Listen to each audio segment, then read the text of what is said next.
For ambiguity resolution parsing చూద్దాం. First types of అంబిగ్యూటీస్ in పార్సింగ్లో ఉన్నాయి ambiguity. First lexical ambiguity వస్తుంది. అంటే ఒక వర్డ్కి మల్టిపుల్ మీనింగ్స్ ఉండడాన్ని లెక్సికల్ అంబిగ్యూటీ అంటారు. అంటే ఇప్పుడు బ్యాంక్ అయితే ఫైనాన్షియల్ బ్యాంక్ అన్న ఒక ఫైనాన్షియల్ బ్యాంక్ రావచ్చు, లేకపోతే రివర్ బ్యాంక్ వచ్చు. అలా ఒక వర్డ్కి మల్టిపుల్ మీనింగ్స్ ఉంటాయి, లెక్సికల్ అంబిగ్యూటీ. ఇక సింటాక్టిక్ అంబిగ్యూటీ అంటే ఒక సెంటెన్స్కి మల్టిపుల్ మీనింగ్స్ ఉంటాయి, దాన్ని సింటాక్టిక్ అంబిగ్యూటీ అంటే. ఇప్పుడు I saw a man with a telescope, ఆ మనిషిని టెలిస్కోప్తో చూసినావా, లేకపోతే టెలిస్కోప్ యూజ్ చేసి మనిషిని చూసినావా, అలా రెండు మీనింగ్లు వస్తాయి. అది సెంటెన్స్ పరంగా మల్టిపుల్ మీనింగ్స్ అంటే దాన్ని సింటాక్టిక్ అంబిగ్యూటీ అంటారు. సిమాంటిక్ అంబిగ్యూటీ అంటే sentence have multiple interpretation but in unclear. ఒక అన్క్లియర్ మీనింగ్ ఇవ్వకపోతే మనకు మల్టిపుల్ మీనింగ్స్. ఇప్పుడు example, she loves her dog అంటే వాడు పెట్ పరంగా అంటుండా, లేకపోతే రొమాంటిక్ పరంగా అంటుండా ఆమె, అట్లా మల్టిపుల్ మీనింగ్స్ వస్తాయి. అది దాన్ని సిమాంటిక్ అంటాడు.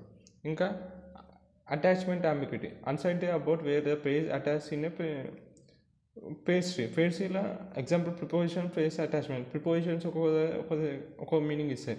ప్రిపోజిషన్ అటాచ్మెంట్ సెంటెన్స్లో వేరే లేకుండా అది ఇట్ ట్రైస్ టు అంబిగ్యూటీ. ఇంకా coordination ambiguity, uncertainty in grouping coordination structures. ఇప్పుడు example fish and chips or fish salad అంటే ఫిష్ చిప్స్ అంటున్నాం, ఫిష్ సలాడ్ అంటున్నాం. సో ఆ వర్డ్స్ని గ్రూపింగ్ చేయడంలో వాడు మల్టిపుల్ మీనింగ్స్ వస్తాయి, దాన్ని కోఆర్డినేషన్ అంబిగ్యూటీ వస్తాయి. తర్వాత అంబిగ్యూటీ పార్సింగ్ మళ్ళీ ఇంకోసారి చూద్దాం. ఇప్పుడైతే అర్థమైంది కదా. సో ఇప్పుడు ఆ పార్సింగ్ అంబిగ్యూటీ ఎప్పుడు రైజ్ అవుతుంది, ఒక సెంటెన్స్కి మల్టిపుల్ మీనింగ్స్ ఉంటే దాన్ని అంబిగ్యూటీ అంటారు, పార్సింగ్ అంబిగ్యూటీ. ఇప్పుడు సపోజ్ అదే example, I saw A man with telescope అంటే నేను టెలిస్కోప్ యూజ్ చేసి మనిషిని చూసినానా, లేకపోతే మనిషి దగ్గర టెలిస్కోప్ ఉందని అంటున్నానా, అది మల్టిపుల్ మీనింగ్స్ వస్తాయి. సో ఈ సింటాక్టిక్ అంబిగ్యూటీ లైక్ దిస్ చాలా కామన్ అనమాట న్యాచురల్ లాంగ్వేజ్లో. సో సెంటెన్స్ పరంగా రెండు అంబిగ్యూటీస్ వస్తే దాన్ని సింటాక్టిక్ అంబిగ్యూటీ అంటారు. సో ఇలాంటి అంబిగ్యూటీని రిసాల్వ్ చేయడానికి ఎన్ఎల్పి స్టాటిస్టికల్ మోడల్ని ప్రిఫర్ చేస్తుంది. ఎందుకంటే అది one place over the another place based on probability అది అంబిగ్యూటీని రిసాల్వ్ చేస్తుంది. సో ఏ మోడల్స్ ఉంటాయి మరి అంబిగ్యూటీ రిజల్యూషన్ ఇన్ పార్ట్స్. ఇక్కడ ఇప్పుడు టాపిక్ స్టార్ట్ అవుతుంది. ఇప్పుడు ఒక అంబిగ్యూటీ వెంటనే చూసినాం, ఇప్పుడు టాపిక్ స్టార్ట్ అవుతుంది. ఏ మోడల్స్ యూజ్ చేస్తారు ఫర్ మరి అంబిగ్యూటీ ఉంది కదా. ఇప్పుడు ఈ అంబిగ్యూటీ రిజల్వ్ చేయడానికి పార్సింగ్ లోపల ఏ మోడల్స్ యూజ్ చేస్తారంటే 3 మోడల్స్ యూజ్ చేస్తారు. అందులో ఫస్ట్ వచ్చి ప్రాబబిలిస్టిక్ కాంటెక్స్ట్ ఫ్రీ గ్రామర్, దాన్ని షార్ట్ ఫామ్లో PCFG అంటారు. ఇదేంటిది, ఇది ఎక్స్టెన్షన్ కాంటెక్స్ట్ ఫ్రీ గ్రామర్ యొక్క ఎక్స్టెన్షన్ అనమాట. ఇక్కడ ఈచ్ ప్రొడక్షన్కి ఒక ప్రాబిలిటీ ఉంటుంది. ఎగ్జాంపుల్, ఇప్పుడు కాంటెక్స్ట్ ఫ్రీ గ్రామర్ రూల్ చూసినాం అనుకో, NP ఇలా యారమర్కస్టి డిటర్మినెంట్ నౌన్ ఉంది. సో అదే దెన్ అప్పుడు ప్రాబిలిటిస్టిక్ కాంటెక్స్ట్ ఫ్రీ గ్రామర్లో ఏమవుతుందంటే NP డిట్ నౌన్ అనగా దానికి ఒక ప్రాబిలిటీ అసైన్ చేస్తారు. ఫార్ములా ఏంటిది, the probability of a parts T is the product of probabilities of all rules used. Okay, దీని యొక్క ఫార్ములా ఇట్లా రాస్తారు. ఎగ్జాంపుల్ చూసి అర్థమవుతుంది, ఫార్ములా మీకు గుర్తుండకపోయినా సరే. ఎగ్జాంపుల్ ఏంటిది, assume this rules with probabilities. So ఈ అన్ని రూల్స్ ఉంటాయి, ఇవన్నీ కాంటెక్స్ట్ ఫ్రీ గ్రామర్ యొక్క రూల్స్. దాని పక్కన ప్రాబిలిటీస్ అన్నీ అసైన్ చేస్తారు. అసైన్ చేసినాక 2 ఫేసెస్ కన్స్ట్రక్ట్ చేస్తారు విత్ సేమ్ సెంటెన్స్తోని. ఆ 2 ఫేసెస్ కన్స్ట్రక్ట్ చేసినప్పుడు ఆ రెండింటికి డిఫరెంట్ ప్రాబిలిటీస్ ఉంటాయి. ఏ ప్రాబిలిటీ ఏ ఫేస్ని చూసుకుంటా అంటే దేనికైతే తక్కువ ప్రాబిలిటీ ఉంటుందో ఆ ఫేస్ని చూస్ చేసుకుంటాడు. అదే అనమాట. ఇది ఎక్కడెక్కడ యూజేజ్ స్ట్రక్చరల్ అంబిగ్యూటీ రిసాల్వ్ చేయడానికి పనికొస్తుంది. ఇది ప్రాబిలిస్టిక్ కాంటెక్స్ట్ ఫ్రీ గ్రామర్ మోడల్. ఇంకా హెల్ప్స్ ఇన్ ర్యాంకింగ్ మల్టిపుల్ పార్సెస్. ఇంకా దీని లిమిటేషన్స్ ఏంటంటే ఇండిపెండెన్సీ ఆఫ్ రూల్స్ని అజ్యూమ్ చేసుకుంటుంది, నాట్ రియలిస్టిక్.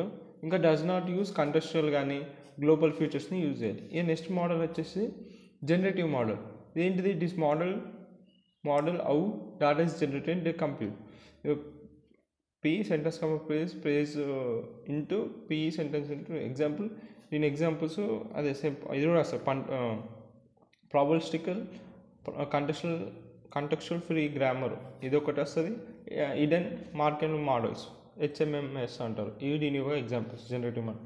దీని వర్కింగ్ ఏంటిది, ఫస్ట్ ఒక పార్ట్స్ ట్రీని జనరేట్ చేస్తుంది, తర్వాత దాని పరంగా ఒక సెంటెన్స్ని జనరేట్ చేస్తుంది. అంటే ఫస్ట్ ఒక ట్రీ కన్స్ట్రక్ట్ చేసి ఆ ట్రీ పరంగా ఒక సెంటెన్స్ జనరేట్ చేస్తుంది. అందుకే దీన్ని జనరేటివ్ మోడల్ అంటారు.